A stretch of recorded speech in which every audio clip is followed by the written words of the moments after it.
आपके कर्म में ताकत है तो आप क्या कुछ नहीं कर सकते? दो हाथ दो पैर के अलावा तो बात छोड़ो, आपको एक छोटा सा माइंड दिया है, मस्तिष्क।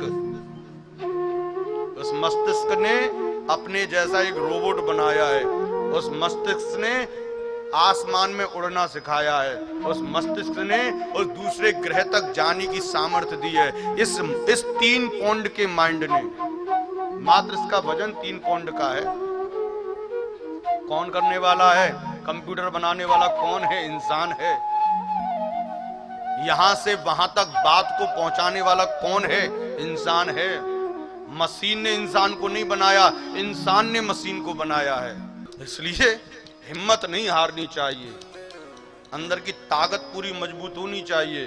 मुश्किलों से भाग जाना आसान होता है, हर पहलू जिंदगी का इम्तिहान होता है। डरने वालों को मिलता नहीं कुछ जिंदगी में, लड़ने वालों के कदमों में सारा जहान होता है।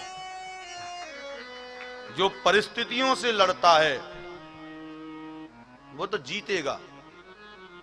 प्रेम से बोलो, ये है असली ज्ञान।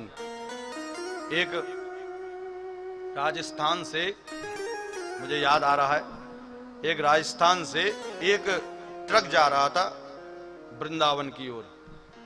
तो उस ट्रक में मार्बल के टुकड़े थे। मार्बल 2 प्रकार के थे। एक तो मार्बल के टुकड़े थे, टाइल्स, और एक थी मूर्ति। ये दोनों आपस में टकरा रहे थे, खट खट खट खट। वो जो पत्थर था, वो जो टाइल्स था, उस टाइल्स ने उस मूर्ति से कहा, अरे मूर्ति देख, भगवान ने हम दोनों के बीच में कितना बड़ा भेद किया है। प्रेम से बोलो, कितना बड़ा भेद किया है। हम दोनों एक प्रदेश से निकले, राजस्थान। हम दोनों एक माइंस से निकले। जहां से तू निकला वहां से मैं निकला। जहां तुझको काटा गया वहां मुझको काटा गया। जहां तेरे को बनाया गया वहां मेरे को बनाया गया। तुझको बेचने वाला भी वही है जिसको मुझे बेचने वाला है। हम दोनों का सेलर एक है, हम दोनों का परचेजर एक है, और जिस ट्रॉली में जा रहे हैं वो ट्रॉली भी एक है। जिस ट्रॉली में तू जा रहा है उसी ट्रॉली में मैं भी जा रहा हूं, और हम दोनों एक मंदिर में जाकर लगेंगे। लेकिन ये भगवान का इतना बड़ा भेद क्यों कि हमारे सिर पर लोग पैर रखेंगे और तुम्हारे पैरों में लोग सिर रखेंगे? इतना भेद क्यों? पता है मूर्ति क्या कहती है? बोले भैया, भगवान कभी भेदभाव नहीं करता। भगवान कभी भेदभाव नहीं करता। दुख हरेक के जीवन में आता है, परिस्थितियां हरेक के जीवन में आती हैं। कोई इंसान ऐसा नहीं है जो परिस्थितियों से ना गुजरा हो। लेकिन पता है, जब मेरा निर्माण किया जा रहा था तो मैं उन परिस्थितियों से हिली नहीं। जब मेरी आंख बनाई जा रही थी, मेरी नाक बनाई जा रही थी, उस समय तेरी भी यही स्थिति थी। तेरे ऊपर भी हजारों छेनी और हथौड़े चल रहे थे और मेरे ऊपर भी बराबर चल रहे थे। अंतर केवल इतना हुआ कि उन दुखों में मैं टूटी नहीं। और तुम्हारा क्या हुआ? बोले तुम टूट गए। टूट गए तो महाराज प्लान कर दिए गए।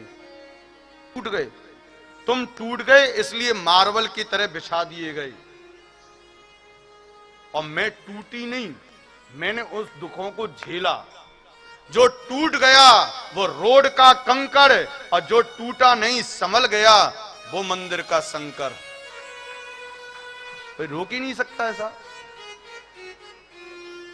लेकिन एक बात का ध्यान रखना, मूर्ति तब तक पूजनीय योग्य है जब तक वो पूर्ण रूपेण स्थित है, पूर्ण रूपेण।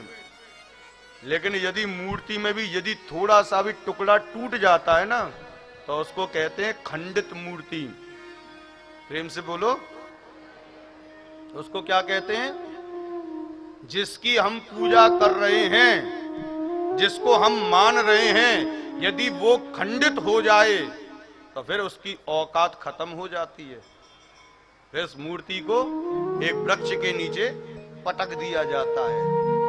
वो इंसान जो पूजा करता है, मूर्ति खंडित होते ही वही इंसान उस मूर्ति को उठाकर एक खेत में पटक देता है, कोई वैल्यू नहीं रहती। ऐसे ही इंसान पूजना तो आपको है ना, मेहनत आप करो, परिस्थितियों से लड़ो, और जब आप समाज में पूजने योग्य हो जाएं तो अपने ऊपर नियंत्रण रखना, कहीं कोई गलत कर्म ना कर देना, कहीं से कहीं आप टूट मत जाना, कोई अपशब्द मत बोल देना। पूजने योग्य हो जाओ तो थोड़ी सी कमी होने पर तुमको उठाकर समाज से बाहर कर दिया जाएगा। प्रेम से बोलो।